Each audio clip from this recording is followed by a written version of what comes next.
This could be because I was born in 95, and so I was raised on basically giant choruses, radio hits, MTV countdowns, and basically that like mid-2000s to, 2010s pop songs that everybody seemed to know. But I don't think this is just nostalgia. Like, I truly think that something in music has shifted. I've been thinking about this for a while because I've heard a lot of people say things like music doesn't hit the same way that it used to. And oftentimes this conversation seems to just get cut short very quickly. It just turns into, you're just old, or you're just, you're focused on nostalgia, or there's still good music out there, right? And I do think that all of those things are partly true. But I do think there is a real conversation to be had here, especially when we're talking about, mainstream music, big hits, and just like songs that are supposed to feel like events. I'm not saying that every single old song is a classic, and I'm not saying that all new music is trash, right? But I do think that music does feel different now. And I think a huge part of that is music nowadays seems to be focused on making moments, not memories.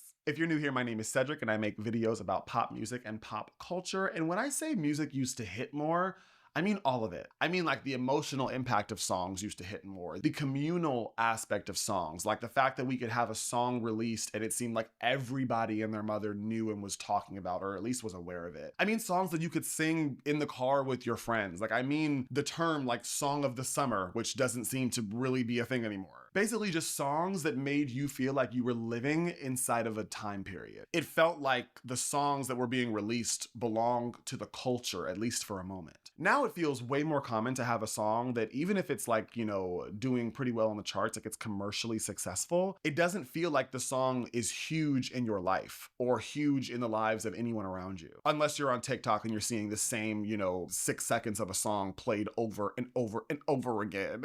You hear the songs online, you hear them in clips and stuff, but do you hear your friends screaming these songs? Maybe, but definitely a lot less than they used to. And I think that gap matters because the issue for me is not quality, it's connection. Now, before you jump in and say that I'm being dramatic, first of all, duh. Like, of course I am. Look at me. But I do believe nostalgia is a part of this. I just don't think that nostalgia alone tells the whole story. Because if this issue was only revolving around nostalgia, there wouldn't be such a shift in the way that songs are pushed now, the way they're consumed and the way that they're made. Every generation is always going to be like, music used to be so much better. Like, that's obviously true. I'm sure you've heard your parents or your grandparents or whatever say that music today sucks. And like, sure, whatever, mom. And a lot of us are going to just naturally love the songs that we grew up with more than what we're experiencing now, just because we have so many memories tied to them, right? These are songs attached to your first crushes, to your first breakup, to your, the time you and your friends drove cross country in the middle of the night with no gas in your car. There's so much in our lives that are tied to these songs. These songs are more like moments. These songs represent our first moments of feeling like a real person, like a human.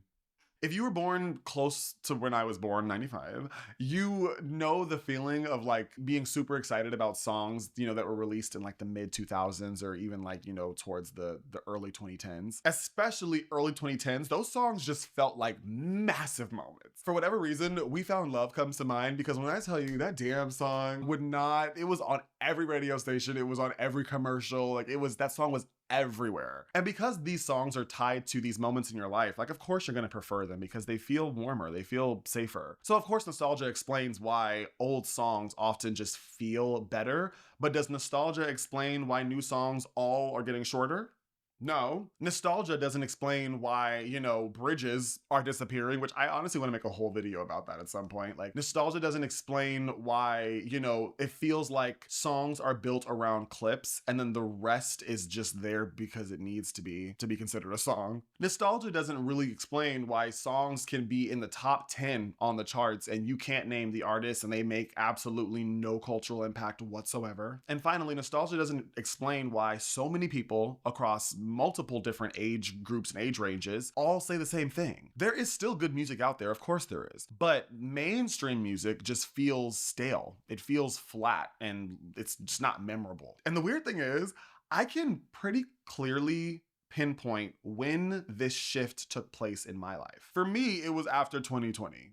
And I don't think that timing is random for obvious reasons. Pre-2020, it feels like I can pinpoint a few songs that still felt big. Songs that I could still feel like fully in my body. And not just songs that were big just to me or just big online, like big in real life. If it's happening online, then there's a good chance the song is also big just in everyone's daily life. It's also big in a cultural way. After 2020, generally, I just felt like I started to notice a lot more songs that just overall feel thin. The songs could be massive, but there was still like a petiteness about it, that there wasn't a lot of meat left on the bones. And I think there's multiple reasons for that. I think one is just the fact that post-pandemic, we all just experience culture differently. For a lot of us, I think our streaming habits really locked in. TikTok is a huge part of this because it completely altered music discovery as a whole. And I just think after 2020, culture in general just stopped feeling as communal as it always had. That's when it really started to feel like songs were less likely to define a moment and more likely to just like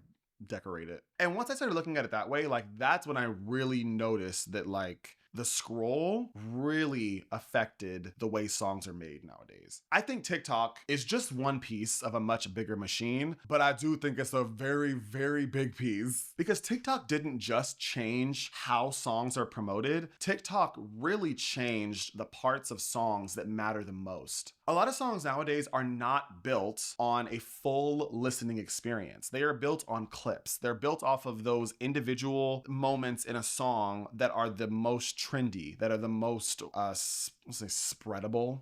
I'm spreadable. Basically, most songs today are built around the parts that can survive the best on your phone, that are more easily shareable. Every song seems like it's built around like a line or a hook or a quote or whatever that people can caption their video with or, use in the backgrounds of their dancing TikToks or whatever. And once that one part works, like the rest of it kind of becomes optional. I will never forget Water.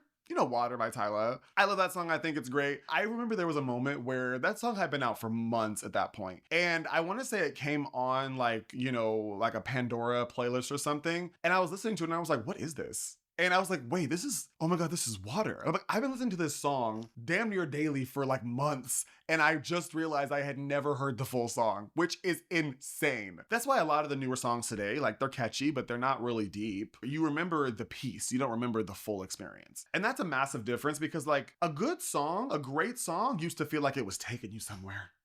Like a lot of songs nowadays feel like they'll just give you the destination and then like you just kind of stand there and hang out. The choruses of songs used to be like a reward. Now it feels like a product. And the more that happens, the more songs just kind of start feeling less like a world being built and more just like a soundbite. And once a clip starts to become the most important part of any given song, that's when it starts to affect the structure of how the song is made and how it's written. One of my biggest issues with songs nowadays is just like overall weaker songwriting. Like I don't think the music itself is trash. The songwriting is just not as memorable. A lot of songs nowadays are built to be instantly understood rather than like slowly loved. The lines are simpler. The ideas are flatter. A lot of the hooks are way more obvious. Like the bridges are gone. The songs itself are shorter. Like the entire song feels like it's trying not to lose your attention for even 2 seconds. And ironically, like that makes it less memorable, not more. Especially because now that I think about it, a lot of the songs that really, really stick with you aren't the ones that give you everything immediately. They're the songs that take you a second to really like unravel and unwrap all the different pieces of it until you get to that center where you're like, wow, that took me on a journey. And I'm not saying a song has to be like, super deep lyrically for it to hit hard. Like a lot of the most popular songs in the world are very simple, but I do think there's a difference between being simple and thin, right? There's a difference between being catchy and being disposable. And I think that's a feeling that a lot of people are having. Like the songs aren't necessarily bad, they're just thinner. Like it feels like the songs just leave less for you to ponder on once they're over. And the reason that thinner writing keeps winning is because we reward it. I do think that streaming has changed music in a way that we do not talk about enough. Because once like your playlist placement and, passive listening metrics matter, the whole goal shifts. The goal is no longer just, how do I make the best song that I can possibly make? The goal is now, how do I make a song that keeps people listening for as long as possible? How do I make sure that they don't turn the song off? That might sound similar, but it is definitely not. A great song will surprise you. It'll challenge you. It might take like a weird turn during the bridge, or it might have a intro that's longer than 3 seconds. I know, say they so, but an intro that makes you wait to actually get into the meat and potatoes later on. But a safe song is trying not to give you a reason to skip. And that's why mainstream music a lot of times now just feels very like smooth, but low risk. It's like comfort food music, right? It's not inherently bad. It's just it's just there, you know? And that's also why I think songs nowadays have a much harder time of like breaking through the mainstream, because like older songs are already loved. They're already trusted, you know? We already know these songs. And best believe the algorithm has no problem feeding you those old songs again and again and again. And that also explains why the charts have been so weird over the past couple of years. Billboard literally reported that songs in the Hot 100 were lasting much longer in 2025 than they were 5 years earlier. They even tightened their rules because older songs were just hanging around for too long. So when people say like, why does nothing new feel huge? Like, unfortunately, part of the problem is that the old songs are so good that they're just like not moving out of the way. Like, why fix it if it ain't broke, you know? But I think that songs nowadays are just doing a completely different job than they've ever done before. I think one of the big things that has changed with the job that music is supposed to do is that music is no longer really supposed to feel like a main event. Music is really supposed to be the background to your life while you're scrolling. I know. That's crazy, right? Music nowadays is supposed to act like the background to everything else, right? The background to your TikTok videos or your Instagram reels or whatever. Like I said, the background while you're scrolling, the background music at the gym, the background music while you're cleaning your house or doing your homework or whatever. Music used to be designed to disrupt your day. When your favorite artist released something, best believe you're skipping school that day to go to the mall and buy that album, right? Music no longer is meant to disrupt your day. It's more like nowadays it's meant to sit beside your day. And because of that, a lot of songs now are just more about mood than they are impact. And that's why a lot of new songs feel nice, but they don't stick with you. They work, they do the job, they create the mood, but they're not gonna leave a mark. And something else that I feel like I just have to mention is that we're losing something else with this new age of music. We're losing the communal side of it. I really do think that the communal aspect of music is one of our biggest losses here. There are still songs online that everyone seems to know, right? There are still songs that will dominate your feed or songs that will go viral. But even though it feels like those songs are massively widespread, they really only exist in a small corner of the internet. It used to feel like everybody knew the song. Not just people on your, on your feed. It was like you get in the car, you hear it on the radio. You get home from work, you see it on TV, you see it in commercials. You had award shows, TRL, the MTV Countdown. Now every person has their own experience. They have their own feed, which the algorithm tailors for them specifically. They have their own niches, their own playlists, their own like micro series. Every individual person has their own version of what culture is. Now that part is a little cool. I think it's interesting and kind of cool that people have the ability to basically create their own world and dive deeper into the music that they love and the artists that they relate to. But the trade-off is just that means that fewer songs are going to feel universal. Fewer songs feel like the whole room knows the song. And I feel like every year around this time, everyone starts wondering, well, what is going to be the song of the summer or whatever? And like, honestly, I don't know that we're even going to get one moving forward, because that means that everybody has to be on the same page of what the song of the summer is, and I don't think that's possible at this point. And it's not even because there are just like zero contenders, it's just the fact that I don't believe that everyone's going to be able to have a general consensus on the one song they feel like represents the summer the same way that we used to. So even when a song is successful, it still feels like weirdly private, like a private experience. And when you mix that with the fact that there is just so much music now, it becomes even harder for anything to truly feel big. Now, I say this as someone who plans to put out his own EP this year that I've been waiting to do for like over a decade. There is so much damn music now. And obviously, like, that is a beautiful thing, right? The barrier to entry is lower. You don't need a massive label behind you. You know, you don't need a massive team to put your entire, artist identity together and to push your music out. Nowadays, more people get a shot. More weird music exists. More underground scenes exist. There are so many more people nowadays who would never be picked up or seen as like marketable by a label, who can just put their stuff online, go viral, and then labels are knocking on their door like, please.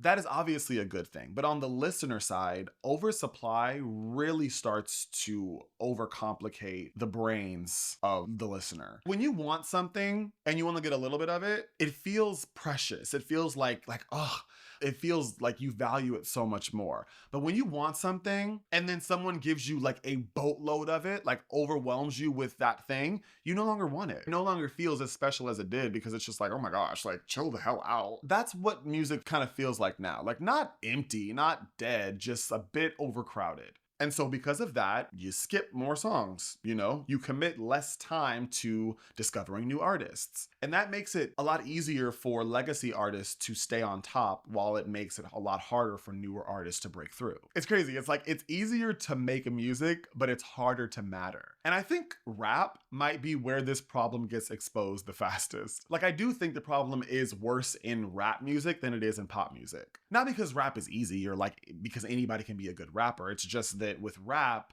the barrier to entry just feels so much lower. More people than ever feel like they can just talk over a beat and it's considered rap. And those same people would not be able to sing to save their life, And because of that, you're just naturally going to get more volume, more copycats, more people who just, feel like they can kind of put in the bare minimum and still get a great result out of it. There have been so many rappers and pop singers, to be fair also, who just kind of put in the bare minimum and they're rewarded for it. So then it's like, well, why would you do anything else? So that can absolutely work for a relatively long time, especially if like you start out not really caring and then over time you start to care more and more and more and your music gets better. People will stick with you for that ride, But it also just makes songs feel a lot less built to last. And if all that was still not enough, I think that pop music still has another problem that is harder to measure, but it's impossible not to feel. I do think the idea of perfection plays a big part in this too. The more tools we get, the more perfect a song can become. As time goes on, we get more and more into like, the AI age, the digital age, and it gets easier and easier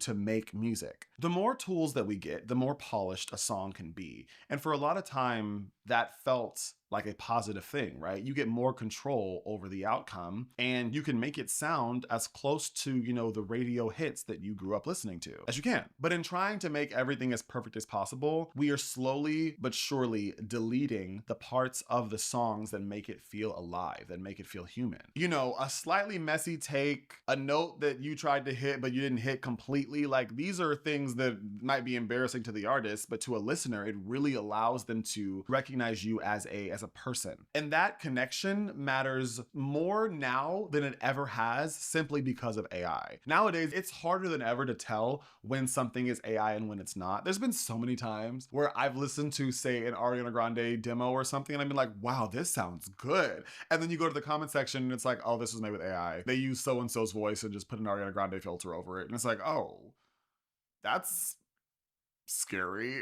And if everything is like optimized and polished and corrected and cleaned up, then like what exactly do we have left to connect to? At some point, perfection just starts to make music feel less personal overall. So when people say that like music doesn't sound the way that it used to, it doesn't hit like it used to, I don't think they're crazy. I just think that it seems like we are all talking about like 10 different things. If I had to sum this up as simply as possible, I would say this. Songs nowadays are being written to survive a scroll, not to survive a decade. That is the cleanest version that I believe, right? Songs nowadays are written to be instantly useful, instantly clear, catchy, and just optimized to be placed in the background of a short form video or, a playlist, a gym session, a background feed. And the downside is just that music that is built to be instantly useful is just not built to last for years to come. It just is what it is. That's why so many songs now feel like moments, but not memories. That's why chart success can feel less meaningful. That's why songs can be anywhere, everywhere, all at once, but still not feel iconic. That's why the communal side feels weaker and why so many people keep going back to old playlists or old artists that made them feel alive. That being said, I don't want to end this sounding like some old dude who's just like, music used to be so much better. Like, what are we doing? Because I don't believe that. I still truly believe that there is plenty of good music out there if you look hard enough. I think there are still plenty of artists out there who are making music that still feels personal,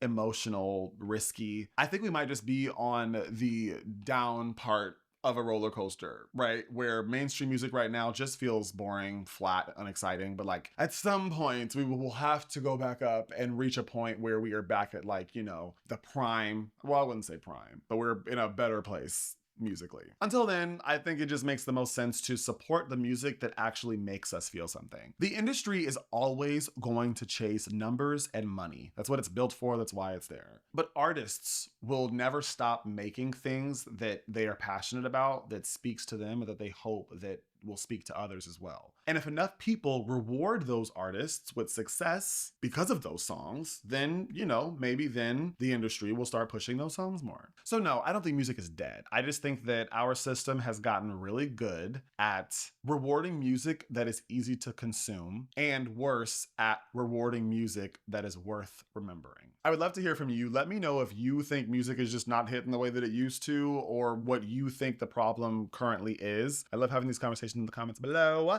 And yeah, besides that, I love you guys so much. Thanks for hanging out with me today. I appreciate it. And I will see you all in the next one.